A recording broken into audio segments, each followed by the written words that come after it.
ஆண்டவரும் உலக இரட்சகருமாகிய இயேசு கிறிஸ்துவின் இனிய நாமத்தில் யாவருக்கும் என் அன்பின் வாழ்த்துக்கள். அன்பில்லாதவன் தேவனை அறியான், தன் சகோதரனை பகைக்கிற எவனும் மனுஷ கொலைபாதகனாய் இருக்கிறான். மனுஷ கொலைபாதகனவனோ அவனுக்குள் நித்திய ஜீவன் நிலைத்திராது என்று அறிவீர்கள். 1 யோவான் 3:15. ஜார்ஜ் ஒயிட்ஃபீல்ட் உலக புகழ் பெற்ற பிரபலமான சுவிசேஷகர். 18ஆம் நூற்றாண்டில் இங்கிலாந்தில் பெரிய எழுப்புதல் உண்டான போது இவருடைய ஊழியமும் இதில் பெரும் பங்காய் இருந்தது. இங்கிலாந்து நகரங்களின் வீதிகளில் நின்று கொண்டு இவர் கொடுத்த சுவிசேஷ செய்தியின் மூலம் அநேகர் மனம் திரும்பி இயேசுவை தங்கள் சொந்த இரட்சகராக ஏற்றுக்கொண்டனர். ஒயிட்ஃபீல்ட் ஒரு முறை குதிரை வண்டியில் பிரயாணப்பட்டு போய்க் கொண்டிருந்தார். அப்போது வழியில் ஒரு பெண் அதே குதிரை வண்டியில் ஏறினாள். சிறிது தூர பிரயாணத்துக்கு பிறகு தனக்கு எதிரே அமர்ந்திருந்த ஊழியரிடம், அப்பெண், நீங்கள் தான் சுவிசேஷகர் ஒயிட்ஃபீல்டா? உங்களை பார்த்தால் அவர் போல் தெரிகிறதே என்று கேட்டாள். அவரும் அந்த பெண்ணிடம், ஆமாம், நான் தான் நீங்கள் கூறுகிறவர் என பதிலளித்தார். உடனேதான் அந்த பெண் சற்றும் தாமதிக்காமல் குதிரை வண்டி ஓட்டுநரை பார்த்து, இப்பொழுதோ வண்டியை நிறுத்துங்கள், நான் கீழே இறங்கிக் கொள்ளுகிறேன், இந்த ஆளோடு நான் பயணம் செய்ய விரும்பவில்லை என கூறி வண்டியை விட்டு கீழே இறங்கினாளாம். அச்சமயம் அப்பெண்ணிடம் ஒயிட்ஃபீல்ட் இப்படியாக ஒரு கேள்வியை கேட்டார். என் அன்பு சகோதரியே, நீங்கள் வெறுக்கும் இந்த ஜார்ஜ் ஒயிட்ஃபீல்ட் பரலோகத்தில் இருப்பார் என்றால் அங்கும் இருக்க மாட்டேன், நரகத்துக்கு செல்கிறேன் என்று கூறுவீர்களானால் நீங்கள் இப்பொழுது எடுத்த முடிவு சரி என்பேன் என்றாராம்.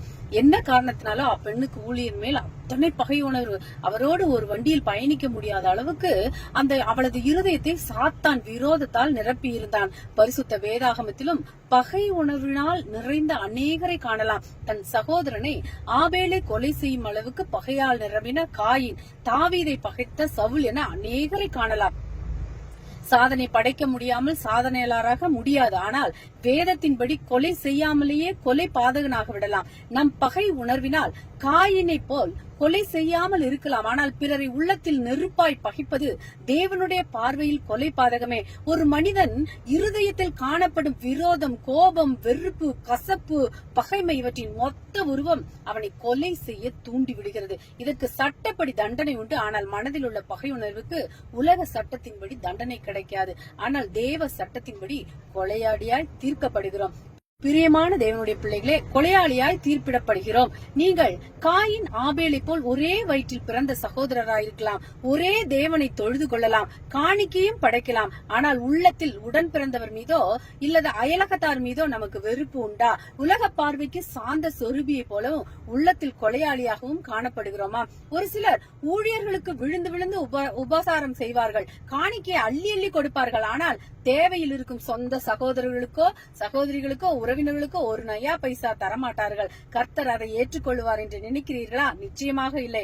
ஒரு சகோதரியாவது வஸ்திரம் இல்லாமலும் அனுதின ஆகாரம் இல்லாமலும் இருக்கும்போது உங்களில் ஒருவன் அவர்களை நோக்கி, நீங்கள் சமாதானத்தோட போங்கள், குளிர் காய்ந்து பசியாற்றுங்கள் என்று சொல்லியும் சரீரத்துக்கு வேண்டியவைகளை அவர்களுக்கு கொடாவிட்டால் பிரயோஜனம் என்ன?